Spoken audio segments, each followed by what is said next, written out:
భారత్ పాకిస్తాన్ మధ్య యుద్ధాలు కొత్త కాదు. ఒక్కసారి కూడా పాకిస్తాన్ నెగ్గిన పాపాన పోలేదు. బంగ్లాదేశ్ విముక్తి కోసం 1971లో జరిగిన యుద్ధంలో పాకిస్తాన్ ఘోరంగా ఓడిపోయింది. 1,00,000 మంది పాకిస్తాన్ సైనికులు భారత్కు చిక్కారు. బంగ్లాదేశ్ విముక్తి కోసం జరిగిన ఈ యుద్ధంలో భారత సైన్యం ఎన్నో ఆసక్తికరమైన అసాధారణమైన వ్యూహాలతో పాకిస్తాన్ను ముప్పు తిప్పలు పెట్టింది. అందులో ఒకటి వినూత్నంగా కండోమ్లను ఉపయోగించి పాకిస్తాన్ను బోల్తా కొట్టించిన ఘటన. ఆనాటి యుద్ధ వ్యూహాలలో కండోమ్లు కీలక పాత్ర పోషించాయి.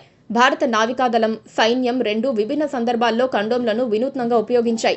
ఇవి యుద్ధ విజయంలో కీలక పాత్ర పోషించాయి. యుద్ధం సమయంలో భారత నావికాదళం తూర్పు పాకిస్తాన్లోని చిట్టగాంగ్ ఓడరేవు వద్ద పాకిస్తానీ ఓడలను లక్ష్యంగా చేసుకుంది. ఈ ఓడరేవు పాకిస్తాన్ రవాణా మార్గాలకు కీలకమైనది. ఈ ఓడలను నీటి అడుగున పేల్చటం ద్వారా నాశనం చేయాలని భారత నావికాదళం ప్లాన్ చేసుకుంది. ఇందుకోసం భారత నావికాదళం ఉపయోగించిన లింపెట్ మైన్ అనే పేలుడు పరికరం ఓడల అడుగున ఉంచాల్సి ఉండేది. ఈ పేలుడు పదార్థం ఒక నీటిలో కరిగిపోతుంది. దీనివల్ల 30 నిమిషాల్లోనే పేలిపోయే సమస్య ఉండేది. ఇది డైవర్లు పేలుడు పదార్థానికి ఓడకు అమర్చి సురక్షితంగా బయటకు వచ్చేంత సమయం కాదు. ఈ సమస్యను పరిష్కరించడానికి భారత నావికాదళ అధికారులు ఒక వినూత్న ఆలోచన చేశారు. లింపెట్ మైన్ల పేలుడు ప్లగ్ను కండోమ్లతో కప్పి ప్రయోగించారు. కండోమ్లు నీటి నుండి ప్లగ్ను రక్షించి భారత సైన్యం అనుకున్న సమయానికి పేలేలా చేశాయి.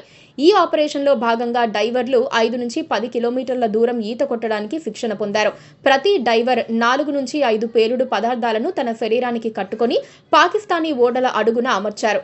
కండోమ్ల వల్ల మైన్లు సమయానికి పేలి ఓడలను విజయవంతంగా నాశనం చేశాయి. చిట్టగాంగ్ పోర్ట్ ఆపరేషన్ పాకిస్తాన్ రవాణా మార్గాలను నిర్వీర్యం చేసింది. ఇది తూర్పు పాకిస్తాన్లో వారి స్థానాన్ని బలహీనపరిచింది. ఈ ఆపరేషన్ భారత నావికాదళం వ్యూహాత్మక విజయంగా గొప్పగా చెబుతారు.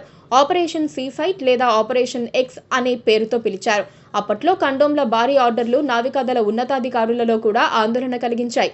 కానీ ఈ వినూత్న వ్యూహం గురించి తెలిసిన తర్వాత ఆమోదం లభించింది. నేవీతో పాటు ఆర్మీ కూడా కండోమ్లను వినియోగించింది. బంగ్లాదేశ్లోని బురదమయమైన తడిగా ఉండే భూభాగంలో భారత సైన్యం పోరాడాల్సి వచ్చేది. ఈ ప్రాంతంలో వారి రైఫిల్స్ తడిసిపోవటం వల్ల ఆయుధాలు పని చేయకపోవటం లేదా దెబ్బతినటం వంటి సమస్యలు ఎదురయ్యాయి. ఈ సమస్యను అధిగమించడానికి సైనికులు తమ తుపాకుల మజిల్స్ పై కండోమ్లను కప్పారు. కండోమ్లు నీటి నుండి ఆయుధాలను రక్షించి తడి భూభాగంలో కూడా తుపాకులు పొడిగా ఉండేలా చేశాయి.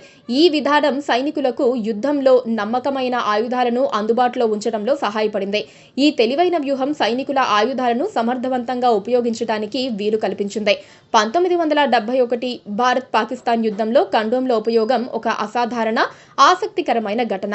అందుకే యుద్ధం అనే ప్రస్తావన వస్తే చాలు గుర్తు చేసుకుంటూ ఉంటారు. Please subscribe to KTV Telugu. KTV Telugu. KTV Telugu channel.